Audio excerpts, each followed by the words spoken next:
Good morning guys. මේ Taylor එකේ second axle එකේ විතරයි ABS sensor wheel එක තියෙන්නේ. ABS sensor wheel වල damage එකක් තමයි පෙන්වන්නේ. Sensors okay.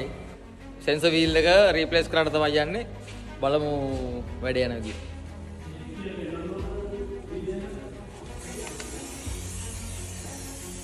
මේ විදිහට portable jack එකක් එක්ක මේ විදිය channel එකක් කියලා කියන්නේ mechanic කෙනෙක්ට මාර පහසුයි. කාර්යක්ෂමතාවය ඉතාලි සුපුරුදු විදියටම දිමුතු වෙනවා මාත් එක්ක. CTB එක හදනවා නම් ඩිපෝ එකක් අස්සර මේ වගේ දෙකක් තුනක්වත් දාගන්න ඕනේ. ඩිස්ක් පුරලා තියෙන්නේ.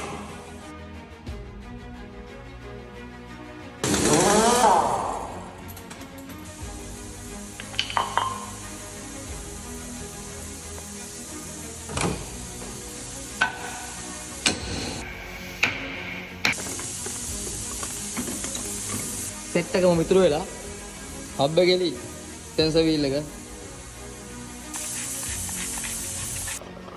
no grease bro අලුතෙන් සෙන්සර් වීල් එක ගහලා තියෙන්නේ අපි ග්‍රීස් මාරු කරා බෙයරින් සියරම හොදලා ග්‍රීස් රීප්ලේස් කරලා තියෙන්නේ ඊට පස්සේ අපි සෙන්සර් වීල් එක මේකට දාගත්තා මේක ගහන්න මේ වගේ ස්පෙෂල් ටූල් එකක් තියෙනවා අපි ඒකෙන් තමයි මේක එන්ටර් කරගන්නේ මේක බැලන්ස් එකේ ගහන්න ඕනේ මේක හරිම ලෙවල් එකට තිබ්බ නැත්නම් සෙන්සර් එකෙන් ගන්න සිග්නල් එකේ වේව් එක වෙනස් වෙන්න පුළුවන්. ඒ හින්දා මේක හරිම ලෙවල් එකට තියෙනවා. ABS සෙන්සර් එක මාරු කරනවා. අපි ඒක සෙන්සර් එක රීප්ලේස් කරලා තියෙන්නේ.